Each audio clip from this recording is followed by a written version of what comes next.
आश्चर्य है, हनुमान महारानी मंदोदरी पर ही वार कर बैठे। इस प्रकार तो महारानी मंदोदरी का कोप और भी अधिक बढ़ जाएगा।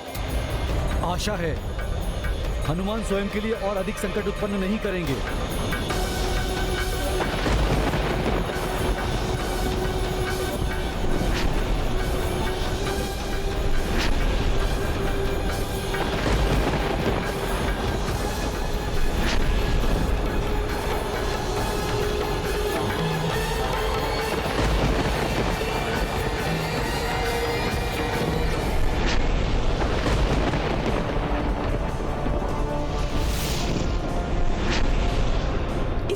का लक्ष्य तो मैं थी, फिर कैसे ये बाण अकस्मात ही दूसरी ओर मुड़ गया?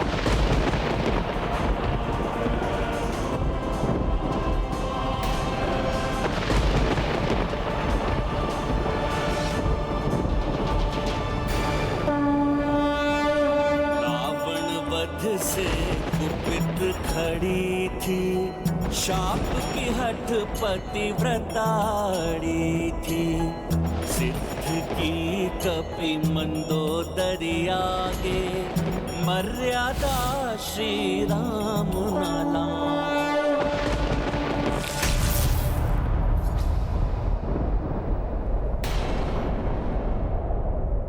देवी, प्रभु श्री राम के बाण के भांति है प्रभु श्री राम का धर्म पालन। अड़िग है उनकी मर्यादा, और आप उन धर्म पालक मर्यादा पुरुषोत्तम प्रभु श्री राम को शाप देने जा रही थी।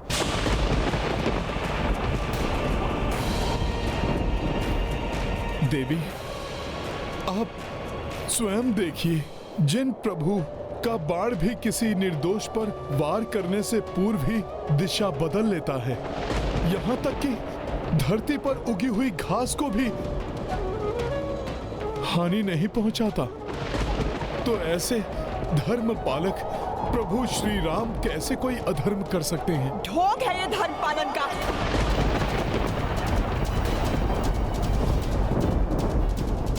मेघनाथ की पूजा को रोकने के लिए तुम्हें और विभीषण को भेजकर किस धर्म का पालन कर रहे थे तुम्हारे प्रभु?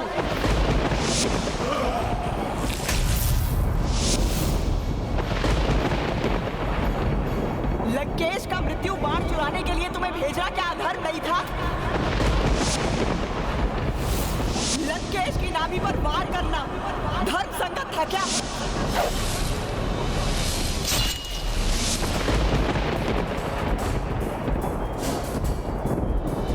देवी, मेघनाद ने सदैव माया युद्ध करके नियमों को तोड़ा है।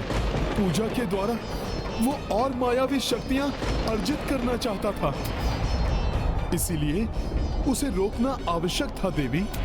और मृत्यु बाण को तो लंकेश ने अधर्म पूर्वक यमराज से छीना था, उसे नियत स्थान से विस्थापित करके सृष्टि का नियम भंग किया था। अतः उस बाण को उसके उचित स्थान पर पहुंचाना आवश्यक था।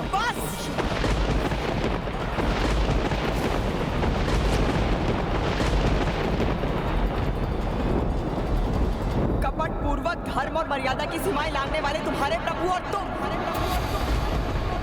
दोनों को आज मेरे श्राप का भागी होना ही पड़ेगा।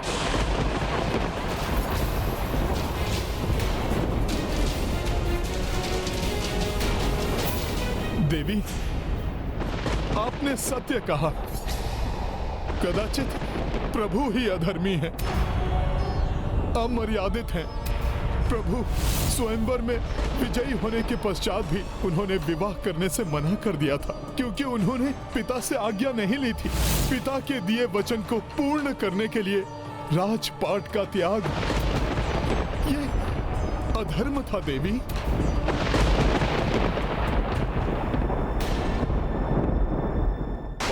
और राजसी भोग के स्थान पर मिट्टी के पात्रों एवं कंदमूल फल को अपनाया। माता के कहने पर सुख वैभव को छोड़कर वनवास स्वीकार करने वाला अधार्मिक ही होगा। अनुज भरत को अपनी पादुकाएं सौंपकर वर्षों वन के कंटकों पर नंगे पांव चले, चाहते तो लंकेश को परास्त करने वाले दानवी वृत्ति के बाली से सहायता प्राप्त कर सकते थे, किंतु उन्होंने महाराज सुग्रीव से सहायता ली। मित्र धर्म निभाते हुए उनकी पत्नी एवं राजपाट उन्हें वापस दिलवाया। देवी, मेरे प्रभु है ना अधर्मी? अपने शत्रु के भ्राता विभीषण पर बिना कोई संदेह किए उन्हें शरण प्रदान की। यही नहीं, लंका पर चढ़ाई करने से पूर्व भी उन्होंने विभीषण जी का राज्य अभिषेक करके उन्हें लंका सौंपने का वचन दे दिया,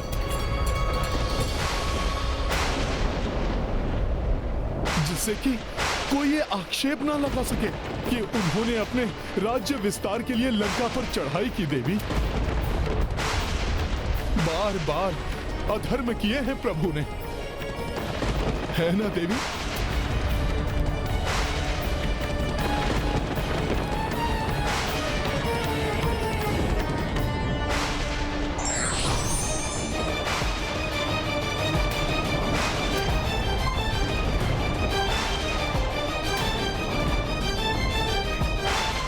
जिनकी पत्नी हरण करके लंका में लाई गई, लंकेश के आदेश पर 11 माह तक उन्हें भूखा प्यासा रखा गया, राक्षसियों द्वारा प्रताड़ित किया गया। देवी,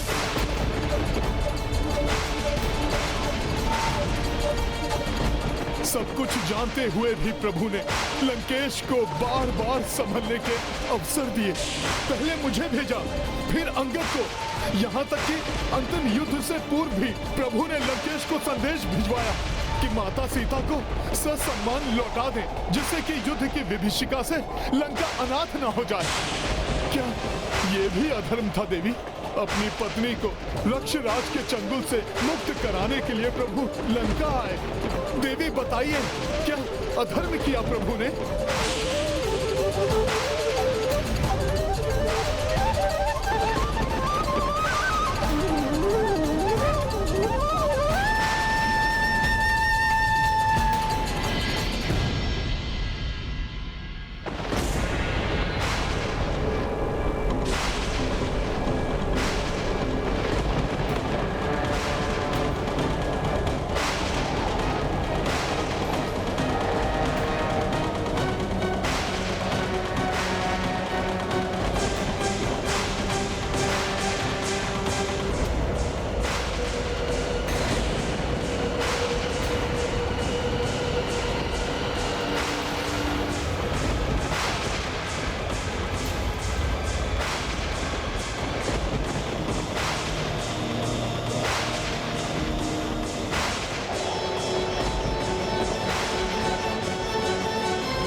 देवी, यदि प्रभु शापित हुए तो हम सब भी शापित होंगे। हाँ, हम सब भी प्रस्तुत हैं। हमें भी श्राप दीजिए। हाँ, हम सब भी प्रस्तुत हैं। हाँ, हमें भी श्राप दीजिए। हाँ, हमें भी श्राप दीजिए। हमें भी श्राप दीजिए।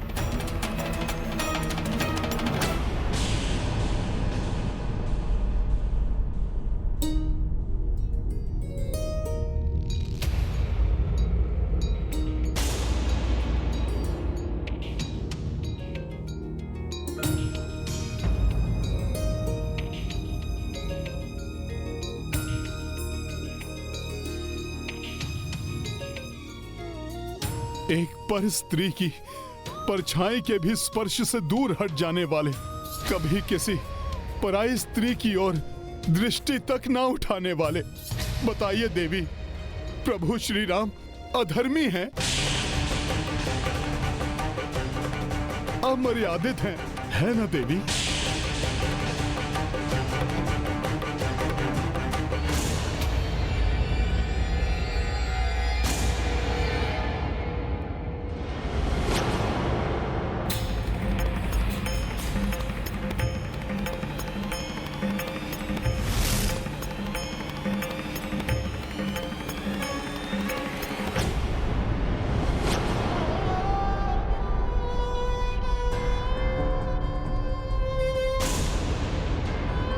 तो पर स्त्री की परछाई तक से दूर रहते हैं, जबकि मेरे स्वामी पर स्त्री का हरण करके ले आए। मेरे पतिव्रत धर्म का भी कोई मूल्य नहीं रहा उनकी दृष्टि में।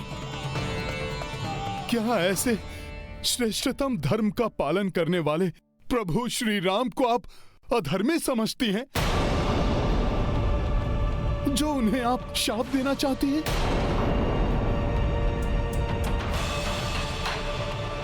देवी, क्रोध वो घना अंधकार है जो नेत्रों के समक्ष सूर्य की भांति चमकते हुए सत्य को भी छिपा देता है। देवी, यदि आपको शाप देना है तो दोषी को शाप दीजिए।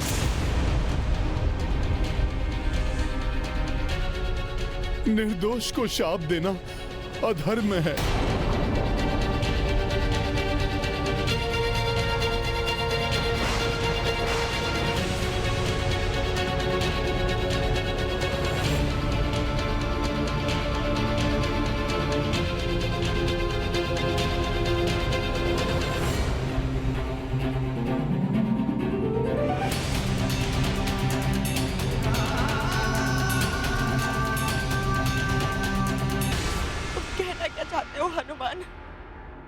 देवी, प्रभु श्री राम को तो कुछ ज्ञात ही नहीं था।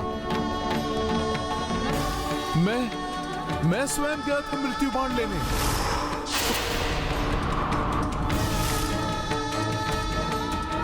उनके तुणीर में मैंने ही बाण रखा था देवी।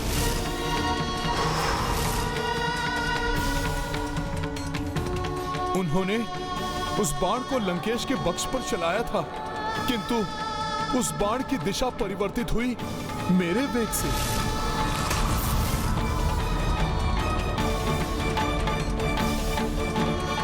देवी, दोषी मैं हूं, मुझे दीजिए आप शाप।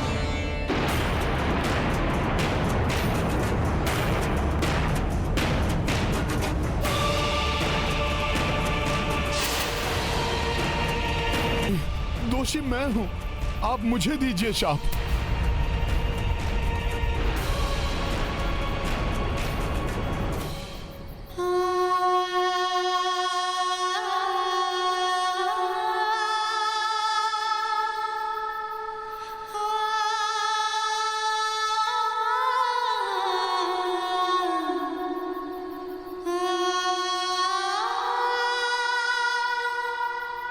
हनुमान ने सत्य ही कहा था। क्रोध के अंधकार में डूबे मेरे नेत्र सत्य के सूर्य को देख नहीं पा रहे थे। अति विछोह से क्षुब्ध मेरा विवेक धर्म और अधर्म का भेद ही भुला बैठा था। इसीलिए शाप देने चली आई। मुझे क्षमा कर दे मर्यादा पुरुषोत्तम श्री राम।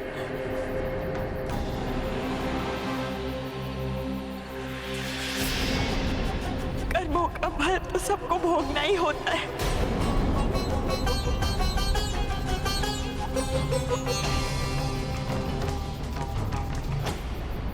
धन्यवाद हनुमान, तुमने समय रहते मुझे अधर्म करने से बचा लिया।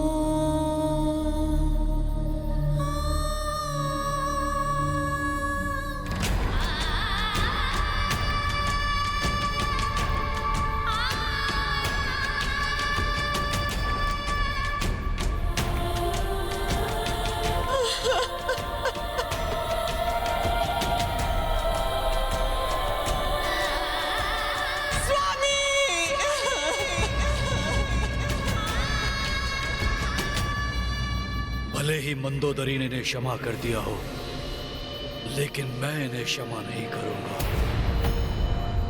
रावण के वध का दंड इन्हें भोगना ही होगा, अवश्य भोगना होगा। ये क्या से क्या हो गया स्वामी? भी इंद्रदेव जिनसे भयभीत रहते थे, जिन्होंने यमराज को विवश कर दिया, कैलाश को उठा लिया, जिनके नाम मात्र से बड़े बड़े योद्धा प्राणहीन हो जाते थे, आज वो ब्रह्मदेव के वंशज प्राणहीन है। कैसी भाग्य की क्रीड़ा है ये। सदैव स्वर्ण शैया पर शयन करने वाले, रत्न जड़ित आभूषणों से सुशोभित होने वाले लंकेश आज धरा पर धूल दूसरित पड़े हुए हैं। मैं अभागा अपने भ्राता को क्यों नहीं समझा पाया, क्यों उन्हें अधर्म के पथ से नहीं हटा पाया। महाबली, महातपस्वी, महाज्ञानी भ्राता को क्यों नहीं बचा पाया मैं। धिक्कार है मुझ पर भ्राता, मुझे क्षमा कर दी।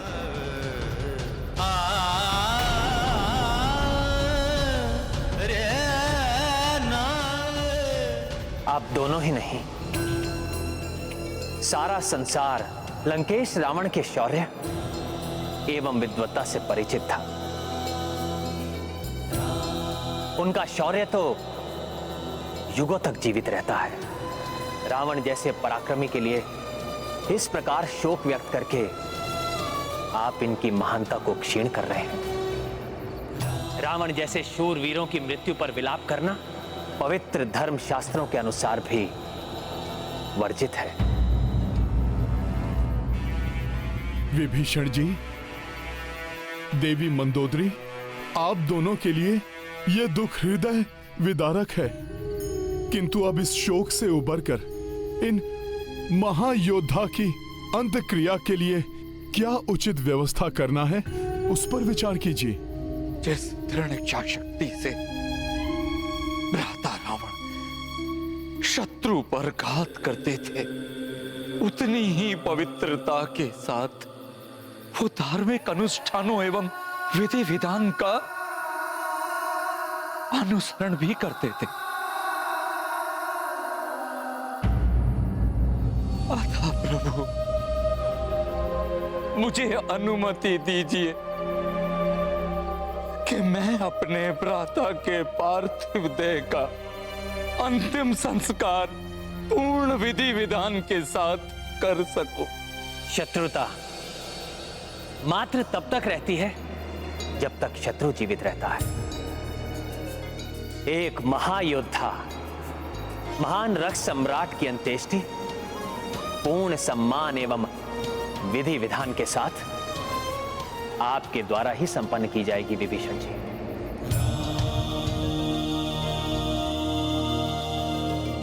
कल जो भी प्रथम मुहूर्त हो उसमें इनकी अंत्येष्टि की व्यवस्था करें। देवी मंदोदरी, आपके दुख से हम भी द्रवित हैं, किंतु अब आपके स्वामी की इस लंका को पुनः गौरवशाली बनाने का दायित्व आपको ही निभाना है। धर्म का पालन करने वाली लंका बनाना है इसे आपको।